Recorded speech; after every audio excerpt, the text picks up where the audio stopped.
Elderly folks like you, belonging to a different class, shouldn't attend the housewarming party. Henrietta, our daughter-in-law, declared loudly with a condescending look. Her audacity left us astounded and speechless. I had tolerated Henrietta's remarks for Warren's sake, but her disrespectful attitude finally pushed me over the edge. My husband, Reagan, shared my sentiment. We exchanged glances, nodded in agreement, and confronted Henrietta. "Understood," she said, smiling smugly before returning to Warren. "I am Bridget, 73 years old, and Warren is our son with Reagan." Warren had always been reserved but came into his own in college. After graduating high school, he found a job and eventually brought home a quiet woman he was seriously dating. Despite her nervous demeanor, her sincerity in wanting to marry Warren won us over, and we happily consented to their marriage. 3 years into their marriage, during Christmas, Warren and his wife were coming home for the first time. I was excited, having let them spend their first Christmas alone. Henrietta, initially shy, gradually relaxed and seemed to get along with Reagan. As darkness fell, I prepared dinner, and Henrietta offered to help in the kitchen. As we stood there, an unfamiliar voice disrupted the moment. "It's cold. This house is too cold," said Henrietta, her voice unexpectedly low and harsh. I turned to her in disbelief as she rubbed her hands together, wearing a discontented expression I had never seen before. Her eyes met mine, filled with undisguised displeasure. "I hate old houses like this. I really didn't want to come," she continued, her tone unhappy. Stunned and speechless at her sudden change, I struggled to comprehend her words. Just moments ago, we had been chatting cheerfully, and now she was venting her bad mood without restraint. "You look like you've seen a ghost," she sneered, her tone sharp. "It was all just an act to get married, you know. Now that we're married, I'm tired of it. Anyway, hurry up and get ready. I'm hungry." Henrietta, seemingly annoyed by my stunned silence, gestured dismissively towards the stove. I hurried to obey, shaken more deeply than I realized. I began bustling around, preparing for the visit. Henrietta, however, did nothing but dictate, not lifting a finger to help. She complained incessantly, criticizing my methods while making no effort herself. As preparations neared completion and only serving remained, Henrietta suddenly sprang into action. She charmed Reagan and Warren, blushing at their praise. It was then that I finally understood Henrietta's true nature. 10 years later, Warren and his wife were returning for a visit. Henrietta had revealed her true colors many times in my presence, always maintaining a different demeanor around Reagan and Warren. Despite my suspicions, I had remained silent, hoping it was all a misunderstanding. Yet each visit only confirmed my doubts. Upon hearing they were coming back, I felt a pang of dismay. I planned to avoid being alone with Henrietta as much as possible. When the doorbell rang, I sighed and opened the door to find Warren standing alone. Surprised by Henrietta's absence, I instinctively looked around for her. Warren, noticing my reaction, spoke with a hint of apology. "Sorry, Mom. Henrietta had some urgent work and will join us later," he explained. "It's okay to go ahead with the grave visit without her." Realizing Henrietta wouldn't be joining us until her work was finished, I felt a wave of relief. The thought of not having to witness Henrietta's behavior, even for a short while, lifted my spirits. I welcomed Warren into the house, and Reagan, noticing Henrietta's absence, asked about her. As I prepared tea, I found myself sighing deeply without realizing it. We decided to relax for the day and postpone the visit to the grave until the next day. When Warren informed Henrietta, she responded saying she couldn't finish her work in time but asked him to apologize on her behalf. Regan brushed it off as unavoidable, but I couldn't shake the feeling that Henrietta simply didn't want to attend the grave visit. I didn't voice my thoughts and reassured everyone not to worry about it. The rest of the day passed uneventfully. The following day, after visiting the grave and returning home to relax, Henrietta called to say she had finished her work and would be coming over that evening. The timing of her call immediately after the grave visit struck Reagan and Warren as odd, and it heightened my suspicion. That evening, just as we were about to have dinner, Henrietta arrived looking slightly sweaty and out of breath, as if she had rushed. I couldn't help but frown involuntarily, but Reagan and Warren were delighted to see her, so it kept quiet. Henrietta, free from work, was asked to shower first while dinner was being prepared. She agreed somewhat apologetically. At dinner time, when she saw the sandwiches on the tray, she muttered unhappily, "Sandwiches. That's it. After a hot day at the grave, I'm tired of eating this." She continued to express her dissatisfaction, saying, "I managed to avoid going to someone else's grave in this heat, and all I get is a simple meal like this." As Henrietta tied up her hair and walked towards the living room, I felt anger rise within me, but I couldn't find the words to confront her. In the living room, she instantly started chatting happily with Reagan, leaving me silently frustrated. Another 10 years passed, and Warren decided to move from his apartment to a house. After discussing it with Henrietta, they decided to pay as much of the down payment themselves but asked us for a little help with the shortfall. Of course, we couldn't refuse Warren's requests, so we agreed and transferred the needed amount promptly.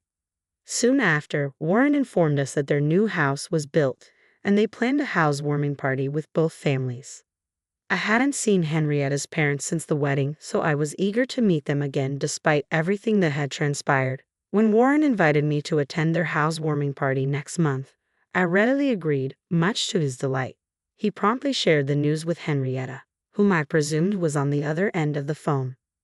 A few days later, Henrietta unexpectedly visited alone. I was surprised by her unannounced appearance and opened the door without realizing who it was. "Who is it?" I asked, looking up to see Henrietta with an unhappy expression. Taken aback, I hesitated before inviting her in. She quickly checked for keys at the entrance and pushed past me arrogantly, heading straight into the living room.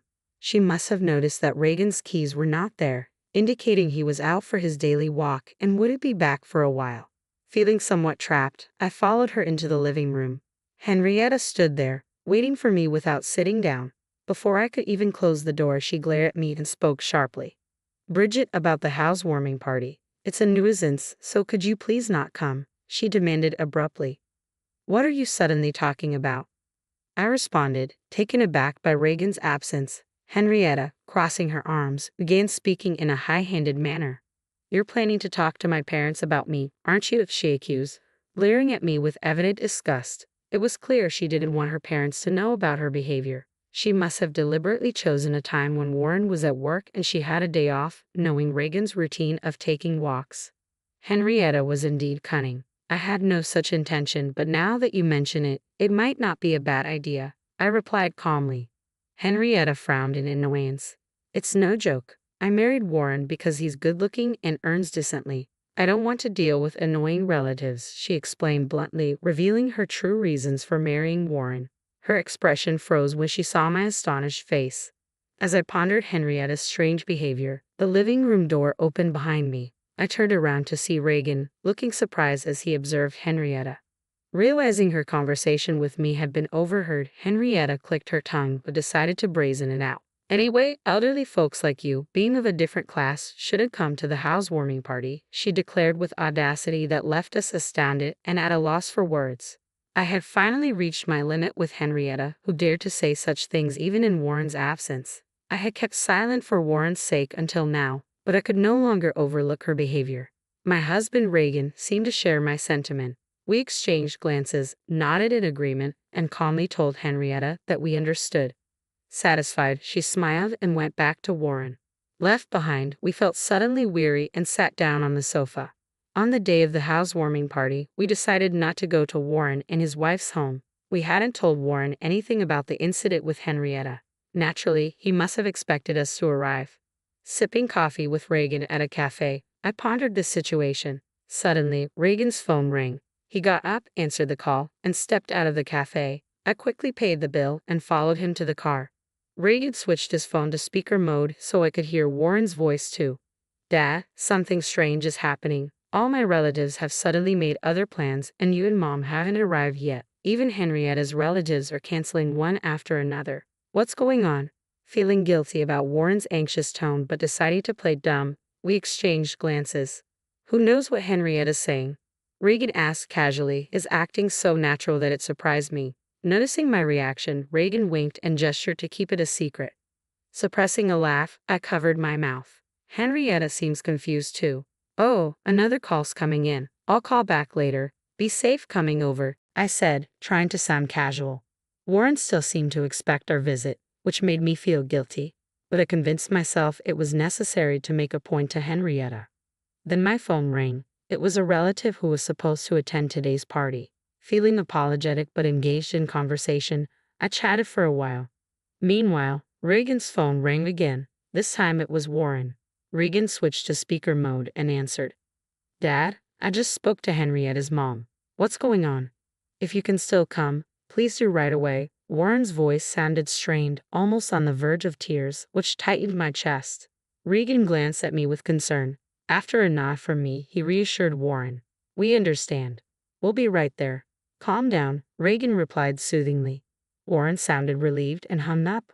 We were at a cafe near Warren's new home, so we drove there immediately. Upon arriving and ringing the doorbell, Warren rushed out to greet us. Behind him, Henrietta stood glaring at us with furious eyes. Once inside, Warren ushered us to the living room where we settled on the sofa. Eagerly, Warren began to ask, I didn't expect you to arrive so soon. Where were you? What's going on? All our relatives are angry, Henrietta's relatives are apologizing, and I have no idea what's happening. Calm down, Warren. First of all, congratulations on your new home. I began, trying to soothe him. I'll explain everything. Turning to Henrietta, who sat silently, I continued, You know why we're the only ones here, don't you? What do you mean? Henrietta feigned ignorance, prompting a slight sigh from me before I continued. It seems you didn't want us here, but given the current situation, your worries are over. I explained calmly. What does that mean? Warren sounded confused, his brow furrowing. I smiled slightly and continued. Both your relatives and ours know everything now. Unfortunately, your plans have failed. You've already been reprimanded by your relatives, haven't you? A low growl unmistakably from Henrietta interrupted. Regan and I were astonished to hear her reaction for the first time, but I ignored it, maintaining eye contact with Henrietta. Now that your true nature is exposed, why don't you just accept it? I asked. I didn't invite you. Henrietta's voice was quieter now, making Warren lean in closer to hear her repeat herself. Suddenly, Henrietta raised her head, stood up, and began to yell. I didn't invite you. I told you not to come. Why did you come anyway? And spreading lies among the relatives, framing me, is that fun for you? Taken aback by her intensity, Warren recoiled. I sighed as Henrietta continued to insist she was the victim. Mobile phones are so handy, aren't they, Henrietta? I nodded at Regan, who took out his phone, operated it, and then looked at Warren. I just wanted to marry Warren because he's good-looking and earns decently. I don't want to deal with troublesome relatives. Anyway, elderly folks like you, being of a different class, shouldn't come to the housewarming party. Henrietta's words from that day played from Regan's mobile phone. Henrietta turned pale and glanced at Warren. After hearing the playback, Warren slowly turned to Henrietta, his mouth agape. Henrietta tried to deny it, but what excuse could she give after that recording? The weather turned bad, so I cut my walk short and came back only to hear this incredible conversation. I couldn't help but record it, Regan explained regretfully. Warren looked at me for confirmation, and I nodded firmly. I couldn't believe it at first either, Warren, but the truth is there in the recording. Henrietta's true feelings in her last words were said despite my presence. It's hard to escape now, Regan said, fixing his gaze on Henrietta. Could anyone stay calm knowing she had been deceiving everyone since her dating days with Warren, let alone after their marriage? Regan continued. Seeing his stern look, Henrietta dropped her shoulders and ceased her struggle. This seemed like affirmation to Warren, who abruptly stood up and left the house. It happened so suddenly that we couldn't stop him. Although Regan hurried after him, Warren soon returned. Apparently, Warren had driven off somewhere, leaving his mobile phone behind, making it impossible for us to call him. Henrietta was left behind, surrounded by us, trembling and pale, huddled up helplessly. Eventually, Warren returned, holding something in his hand, which he slammed in front of Henrietta. Send the divorce papers and leave, he said quietly.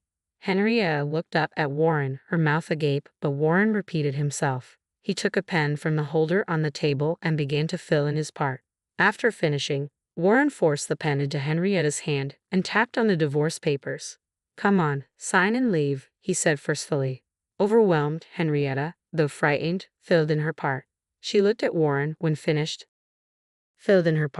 She looked at Warren when finished, but he avoided eye contact, checking for any missing details. Finding no errors, Warren forcefully made Henrietta stand up and dragged her to the front door.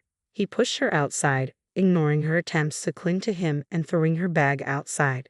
It's late, so I'll submit this tomorrow. Don't ever come back to this property, Warren said, slamming the door shut and locking it. Henrietta's pleading voice could be heard from outside, but Warren ignored it and turned to apologize to us. "I'm sorry for the trouble. I had no idea she was like that."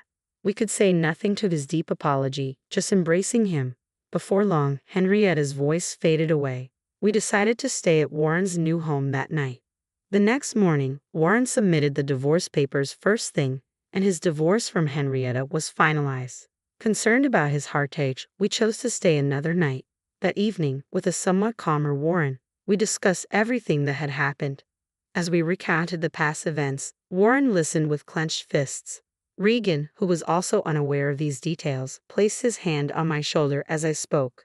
Then, we revealed the truth about the current situation after Henrietta had left, telling us not to come. I learned that Regan had spontaneously recorded the conversation. Together, we decided to inform Henrietta's parents. When we called and explained the situation, Henrietta's parents initially were in disbelief but changed their attitude and kept apologizing after hearing the recorded audio. Angry about their daughter's misdeeds, they intended to inform the relatives who had planned to attend the housewarming party not to go. After hanging up, we discussed and decided to do the same with our relatives. They too were furious and said they wouldn't attend. That is how the current situation unfolded. Hearing all this, Warren's shoulders drooped again. Worried but unable to do anything, we decided to spend another night. The next day, Warren came into the living room looking relieved and shared what happened the previous night. He had apparently contacted his former in-laws. Henrietta was now at her parents' home, being disowned and facing eviction. They also planned to bring alimony, which would be imposed on Henrietta as her debt. While Warren felt this was not enough, he seemed more settled than expected. After returning home, we immediately started packing up our old house. Now dated, it was set to be handed over as the house was being remodeled for us to live in together. Since Warren was at work during the day, the renovations were scheduled to take place then. Though costly to modify a newly built home with some financial gain from the recent events and our help, the decision was made. While waiting for the house's remodeling, we were happily clearing out our old home.